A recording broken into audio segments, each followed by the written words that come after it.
Ils venaient choisir des jeunes filles et ils prenaient celles dont ils avaient envie. Ils les emmenaient et les gardaient une semaine avec eux pour ensuite les renvoyer. C'était pire, jour après jour. Et croyez-moi, tout le temps où j'ai été là-bas, il n'y a pas eu un jour, ni même une heure, où je n'ai pas pleuré. Ils nous faisaient vivre dans la peur. Au nord de Dohuk, dans le Kurdistan, une région qui accueille 2 millions de réfugiés syriens et irakiens. Chassés par la guerre avec Daesh, ils vivent en exil dans ces camps de fortune. 50 yézidis. Ce sont des yézidis qui sont arrivés l'été dernier. Il y a pas loin de 1500 familles. Et notre bus vient d'arriver. Allô. Française d'origine arménienne, Élise Bogossian a créé des dispensaires mobiles pour ceux qui n'ont pas accès aux soins. 2 bus aménagés en clinique qui parcourent 30 sites différents par semaine. À main nue, sans médicaments, elle soigne par l'acupuncture.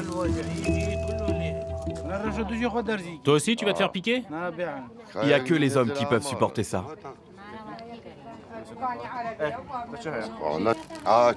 Des aiguilles contre des obus. Les patients souffrent de blessures physiques, mais aussi psychologiques de la guerre. Là, c'est une migraine. Il y a beaucoup de migraines, probablement dû à l'hypertension et dû au stress, dû à l'insomnie. On a beaucoup de nos hommes qui souffrent d'hypertension et de migraines et les céphalées, qui sont devenues chroniques, sont vraiment handicapantes. On a des très bons résultats avec l'acupuncture sur les migraines, dès la 2e séance. Des effets durables. Hein. Pour ça, les aiguilles de 40 mm, c'est bien, d'accord? Il faut que tu piques profondément. Ok. Son ONG n'emploie presque que des personnels locaux, eux-mêmes réfugiés, comme Ishan. Il était infirmier près de Mossoul, en Irak, une ville tombée aux mains de Daesh. Ça fait mal comment? Ça fait très mal et parfois je ne peux plus me lever. C'est un réfugié yézidi pour qui c'était pas, voilà, ne connaissait pas cette médecine-là et il la pratique comme s'il la connaissait depuis toujours. C'est bien ce que j'ai dit sur toi? Oui, oui, c'est parfait.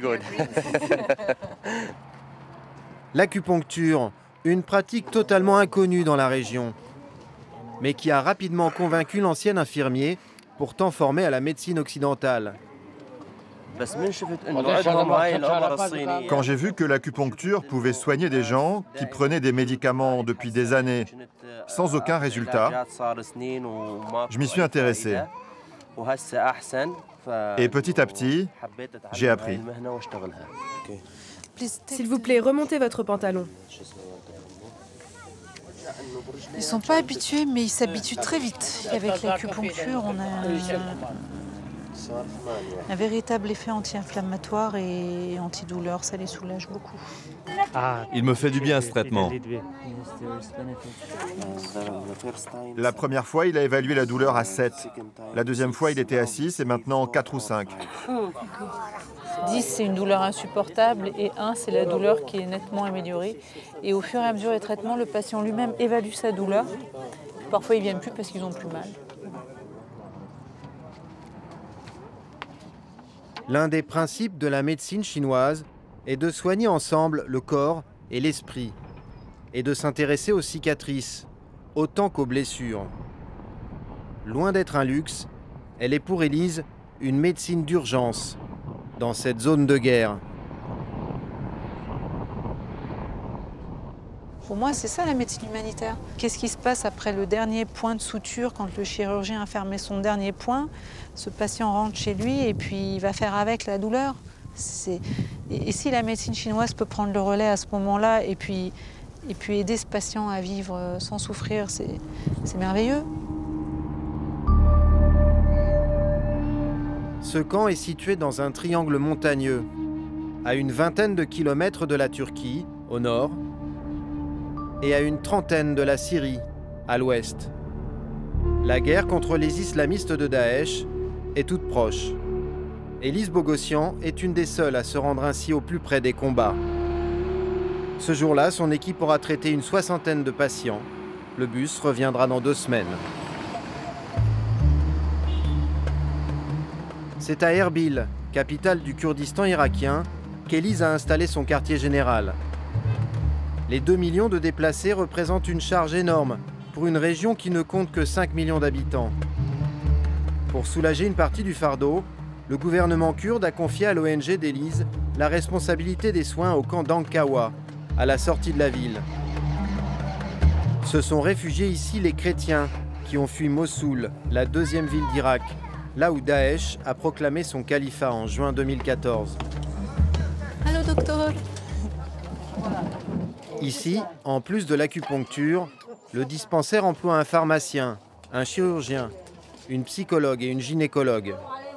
Mais la médecine chinoise reste au centre du dispositif, car elle permet de s'intéresser au patient dans sa totalité, en prenant notamment en compte son histoire personnelle et familiale. C'est très douloureux.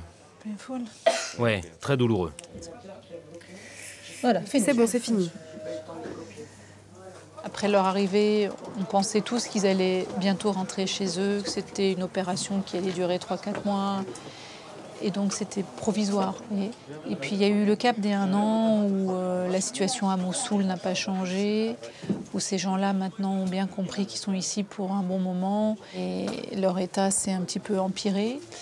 Ils nous racontent tous qu'ils sont persécutés depuis toujours, depuis qu'ils sont nés parfois. Et cette situation-là, c'est la situation de trop. Refusant de se convertir à l'islam lors de la prise de Mossoul par Daesh, 200 000 chrétiens ont fui la ville dans la nuit du 6 au 7 août 2014 en laissant tout derrière eux.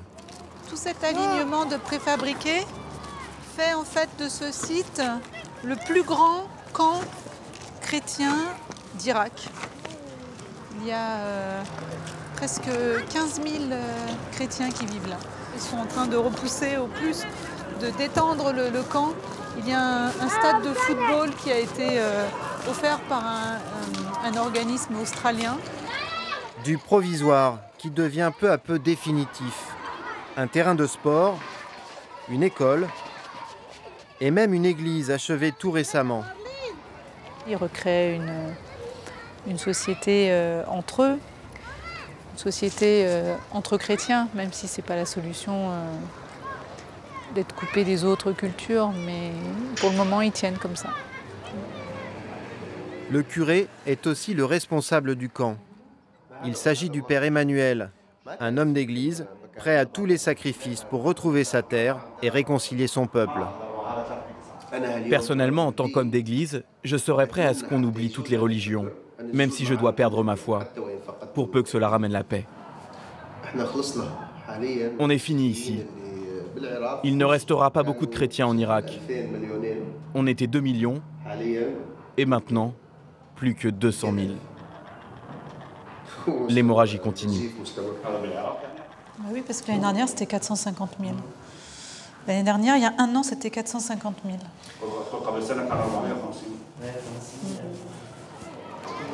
Si Élise Bogossian a choisi d'intervenir auprès de ces réfugiés, ce n'est pas par hasard. Elle est elle-même issue d'une famille chrétienne arménienne, rescapée du génocide de 1915. Quand on a une histoire personnelle, ça nous donne une prédisposition, une sensibilité à ce qui se passe. Après, je pense qu'il y a une forme de défi aussi, qu'on se dit j'ai envie d'essayer et puis j'ai envie de mettre mon énergie là-dedans. On essaye de se demander comment moi je peux être utile, qu'est-ce que je peux apporter qui puisse un temps soit peu changer leur vie, leur destin. Élise passe en moyenne 3 à 4 jours par mois au Kurdistan. Elle a fini par s'y trouver une seconde famille, avec la petite Zeytoun, une enfant du camp qu'elle a prise sous son aile. Sa maman est décédée. Et donc, voilà, on s'est attachés. Et puis, cet enfant, à chaque fois que je viens, voilà, ouais, c'est ma petite protégée.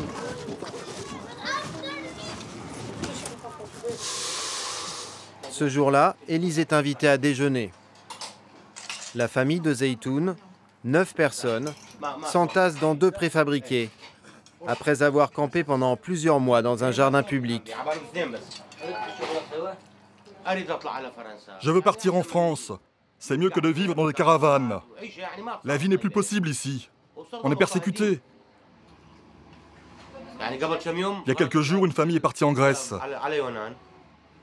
En chemin, 7 personnes se sont noyées. Vous vous rendez compte? Une famille entière de 7 personnes noyées. Les gens sont obligés de se trouver une solution. Il n'y a plus de vie pour nous ici.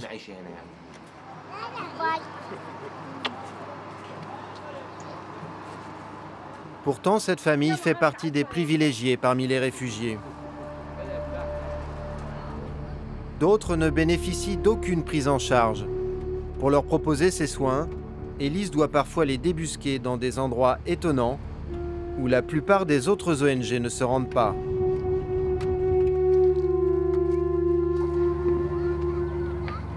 Là où sont arrivés les réfugiés, il n'y a que 9% d'entre eux qui ont pu intégrer les camps. Et du coup, tout le reste s'est installé partout où il y avait de la place. Dans des bâtiments en construction majoritairement, mais aussi dans des cours d'école, des centres commerciaux désaffectés, des caves, des parkings. Mais beaucoup dans des bâtiments comme ça, parce qu'ils arrivent à se mettre à beaucoup de familles. Ici, il y a plus de 600 familles. Pas d'électricité, pas de chauffage. Les conditions de vie sont précaires, particulièrement avec l'hiver qui arrive. Élise et son équipe soignent ici beaucoup de cas de pneumonie et parfois de tuberculose chez les enfants. Par terre, posent les matelas de quelques centimètres d'épaisseur à même le sol.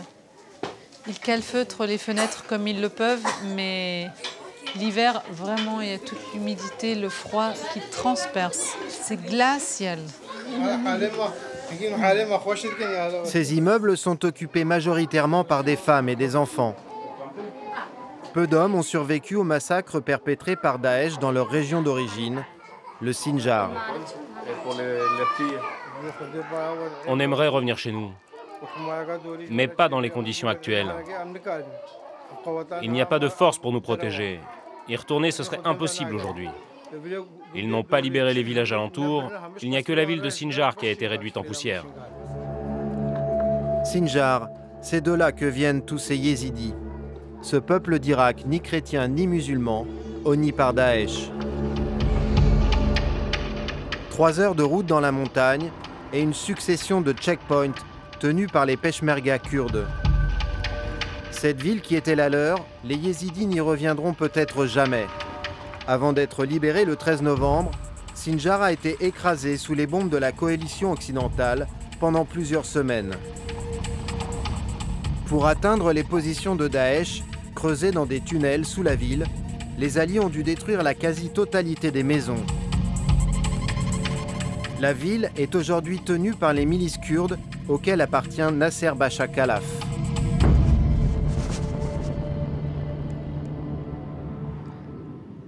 Ils ont creusé ces souterrains pour circuler d'une maison à l'autre et éviter l'aviation. Sous terre, les djihadistes disposaient de nourriture, d'eau, d'électricité. Ils y ont aussi caché des munitions et des explosifs. Ils ont creusé 30 km de galeries. Vraiment, on ne pensait pas qu'ils avaient construit quelque chose d'aussi élaboré. On savait que Daesh n'était pas qu'une organisation terroriste.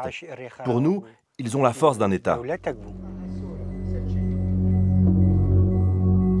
Sur les murs de la ville, les traces d'un nettoyage ethnique et confessionnel.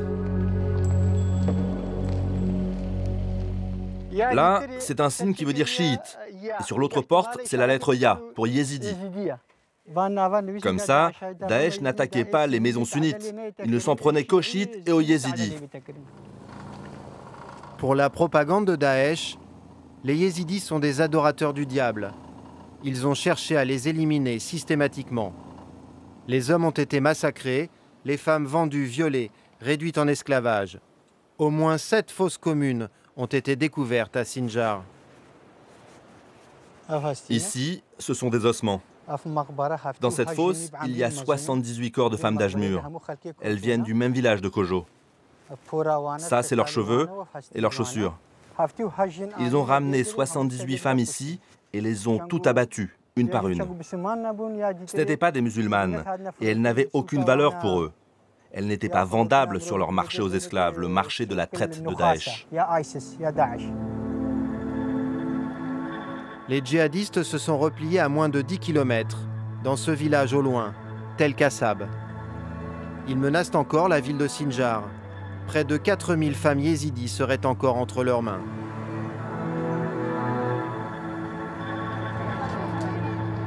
Parmi celles qui ont réussi à s'enfuir ou qui ont été rachetées par leur famille, certaines sont prises en charge par Élise et son équipe mobile. Élise et Myrna, la psychologue, reçoivent ces femmes en toute discrétion, dans une cabine privée et capitonnée. Il fallait que je fuis pour ne pas tomber dans leurs mains, quitte à le payer de ma vie. C'est un espace intime pour les femmes qui étaient des femmes victimes de torture ou de viol. Et ces femmes-là ne parlent plus. En tout cas, elles ne se confient pas. Et s'il n'y avait pas cet espace-là, je pense qu'elles ne parleraient pas. Quand je parle avec toi, ça te fait du bien? Oui, beaucoup. Je sors tout ce qu'il y a dans mon cœur pour toi. Viens me voir chaque semaine si tu veux. On te fera de l'acupuncture et on te donnera des médicaments pour tes enfants. Toutes ces jeunes femmes restent traumatisées.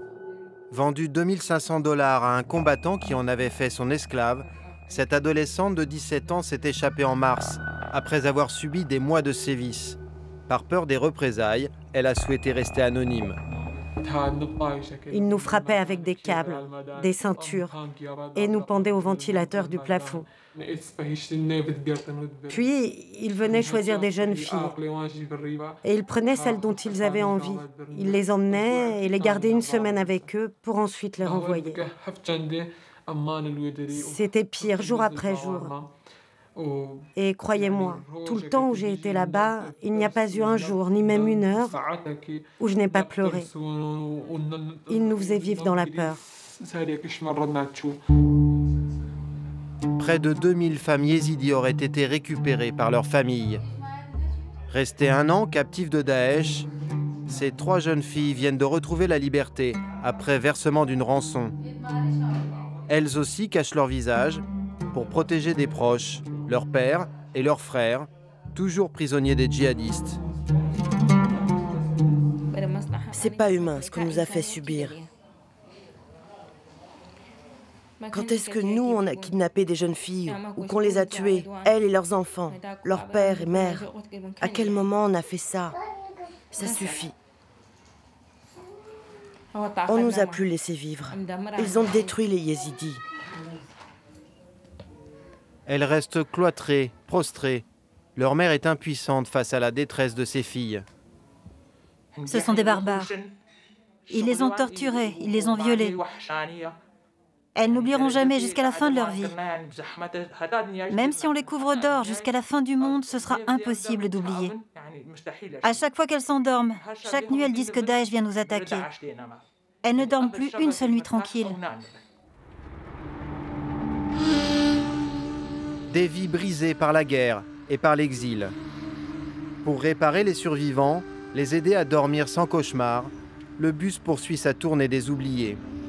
Ce jour-là, lorsqu'Élise se rend à Avresk, un des derniers villages arméniens du Kurdistan, elle a rendez-vous avec sa propre histoire. C'est le sens profond de son engagement humanitaire dans la région. Le malheur de ces réfugiés, c'est aussi celui qui a frappé sa famille il y a un siècle. Donc, il y a presque 200 familles arméniennes qui vivent là, qui sont toutes des familles arméniennes descendantes d'hommes et de femmes qui ont été déportés en 1915. Et ce petit site, ce village, vit en autarcie complète.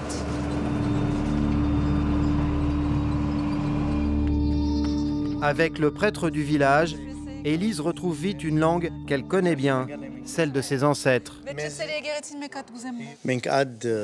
Merci de venir jusqu'ici pour soigner les souffrances des gens.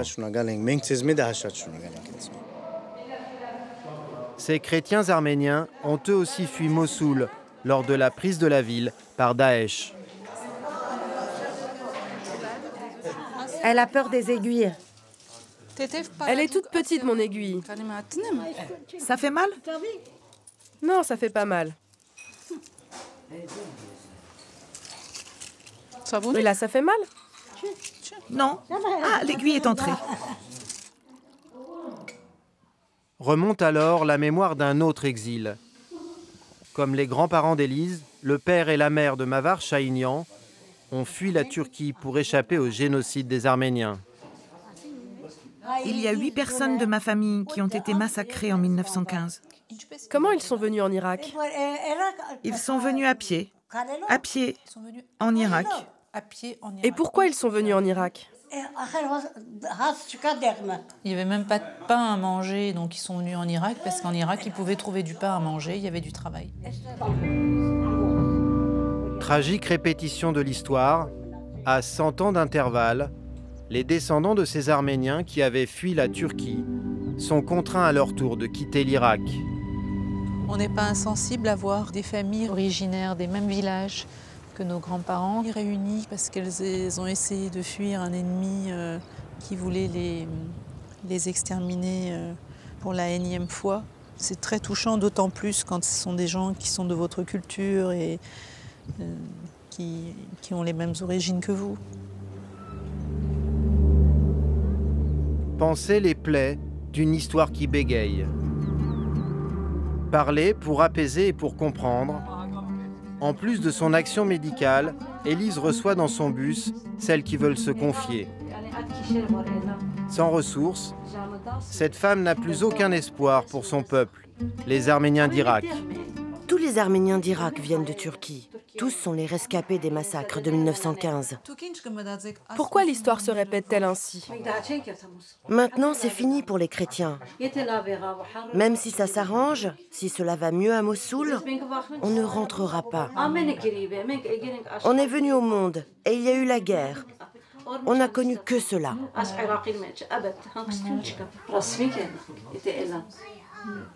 Elle avait même très envie de partir avec les bateaux jusqu'en Grèce.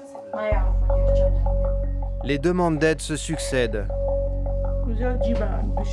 Avec émotion, Élise se rend compte qu'ils sont nombreux à vouloir tout quitter à nouveau.